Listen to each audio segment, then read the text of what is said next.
Baik, terima kasih rekan-rekan media. Hari ini kita datang ke Komnas Sana. Yang pertama mengikuti silaturahmi, yang kedua koordinasi dan klarifikasi atas pengaduan yang dimasukkan manajer Farel Prayoga. Yang mananya itu Pak? Yang terkait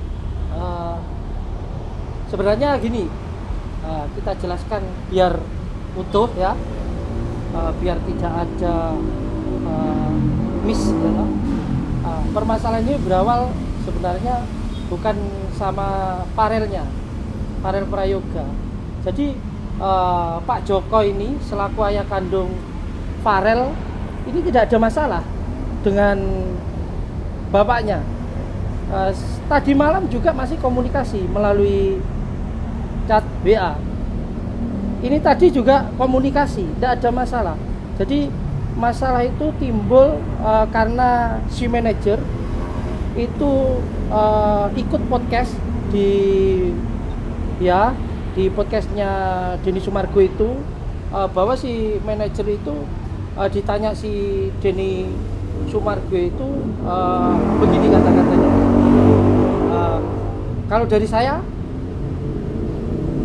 kita hitung-hitung itu intinya si keluarga atau bapak ini menghabiskan uang di atas 10 miliar seperti itu. Masalahnya sebenarnya itu masalahnya, bukan antara Farel Prayoga dengan bapaknya. Tidak ada masalah, komunikasi masih baik sebenarnya gitu. Karena pemberitaan itu sudah menyebar dan seolah-olah ayah kandung Farel ini bersalah, jadi semua menjustis bahwa yang bersalah ini adalah keluarga atau bapak Farel Prayoga, seperti itu. Mungkin dari Bapak sendiri sebagai orang tua bisa menjelaskan sedikit seperti apa sih Pak sebenarnya nih Pak kronologisnya ini Tentang apa itu? perselisihan yang terjadi di pemberitaan belakangan ini? Kalau saya pribadi sebetulnya tuh nggak ada perselisihan sama Farel, nggak ada. Iya terus Pak. Tapi kalau sama manajer iya memang saya akui. Seandainya saya ada perselisihan sama Farel karena saya sebagai orang tua, Farel sebagai anak, saya pun mengalah lah. Nggak mungkin saya lanjutkan. Karena itu manajer sama saya juga telah menyangkut apa ya? Dibilang harga diri juga lah, harga diri atau nama baik ya. Sangat terlalu merendahkan, otomatis saya juga nggak terima. Terutama yang dia bilang uang 10M. Itulah awal masalah dulunya. Saya itu nggak nuntut banyak, cuma saya minta terangkan, jelaskan mana penghasilan Farel yang kamu bilang selama ini 10 miliar. Ya, saya cuma minta itu. Tapi nggak tahu kenapa manajernya kok larinya ke mana-mana lah. Sedangkan yang saya minta itu selama ini cuma buktikan sajalah atau print. Nah, sekarang kalau dia bilang karena nggak ATM-nya hilang atau apa alasannya, sekarang saya bawa buku ATM-nya. Kalau dia mau ngeprint biar temui saya atau di-print sama-sama silakan lah. Cuman waktu saya di sini tinggal besok toh, lusa sudah kembali. Gitu. Tapi faktanya sebenarnya seperti apa sih Bang, Om, untuk 10 miliar itu Bang, Om? Dia bilang 10, saya nggak tahu juga. Kenapa kok dia berani bilang seperti itu? Sedangkan menurut saya pribadi uangnya Farel itu nggak ada lah segitu. Makanya saya ingin tahu juga larinya kemana, ya toh. Saya minta print lah biar tahu semuanya tahu sama-sama kan ya. Habis di print sepi lah ini penghasilan Farel. Jadi tahu lari kemana uangnya, apa benar saya habiskan, gitu loh. Masa dia berani nuduh nggak berani membuktikan atau nggak bisa membuktikan lah apa yang dia katakan. Karena yang dia sebutkan 10 miliar itu sebenarnya akumulasi dari manggung-manggungnya Farel gitu.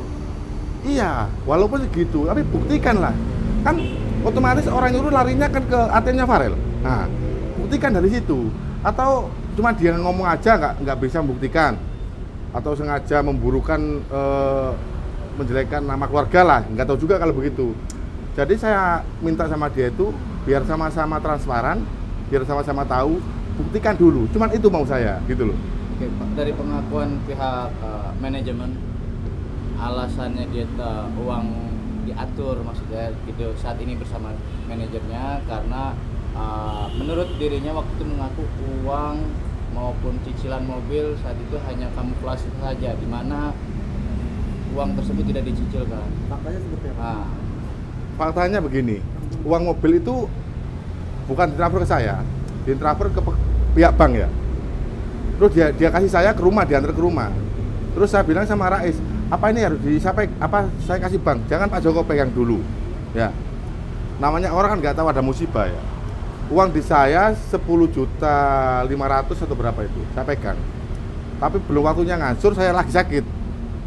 Saya kena sakit, gejala darah tinggi ya betul namanya. Mungkin ada juga YouTube-nya itu. Akhirnya uangnya kepake 7 juta kalau nggak salah itu, kena saya kan 2 hari. 7 juta, setelah itu terakhirnya sudah saya bayar, dia minta lagi saya bayar apa namanya? Apa itu biar bayar gratis itu apa namanya itu? Biar nggak bayar dia di BPJS ya. Sudah saya bayar, dia suruh saya bayar lagi BPJS, katanya dihidupin. Sedangkan itu sudah saya bayar. Tapi nggak tahu kegunaannya juga nggak tahu untuk apa itu BPJS. Sedangkan pun mati lagi mungkin BPJS-nya karena nggak dihidupin terus. Pak juga kata manajernya Bapak sering sekali meminta paksa uang kepada Farel. Nggak tahu gimana Pak? Kalau maksa nggak pernah, sama sekali nggak pernah. Mungkin saya kalau minta Farel, saya bilang yang Bapak transfer, pakai apa Bu? Ya adalah keperluan, kadang-kadang untuk bersihkan rumahnya, kan dia ada rumah sendiri besar kan ya, kalau nggak dibersihkan kan kayak hutan jadinya. Itu juga, itu pun buktinya saya bersihkan, saya kirim ini orang kerja. Ini orang potong rumputnya kan pakai sensu kan ya, bukan apa itu namanya, memotong rumput. Agar dia tahu. Dia pun transfer saya itu enggak banyak nominalnya. Paling 500, 1.300.000. Kalau dalam sebulan kira-kira bisa berapa? Satu bulan anggap aja 2 juta lah. Anggap aja wis, ya. Kalau dibilang sekali transfer itu pokoknya itu, wis. Paling banyak 1 juta. Jadi sebenarnya uang-uang yang diminta itu untuk keperluan keluarga juga sebenarnya Pak, atau gimana Pak? Iya, kadang-kadang juga untuk keperluan saya sih. Tapi ya, sebetulnya saya minta pun nggak terlalu banyak sama dia. Sifatnya Farel itu, kalau dimintain uang, untuk apa, larinya kemana, itu harus jelas. Kalau nggak jelas, nggak mungkin dikasih juga. Gitu loh. Kekhawatiran dari pihak manajer Farel juga khawatir nih, kata dia khawatir uang ini disalahgunakan karena masa kelam Bapak nih. Soal masa kelam itu sebetulnya sih masalah pribadi, sebetulnya. Ya dibilang saya orang bandel lah, iya memang saya akui. Banyak orang tahu ya, bukan hanya sekedar berita, memang iya. Tapi kenakalannya juga nggak terlalu apa ya, nggak terlalu besar lah, masih bisa terkontrol gitu.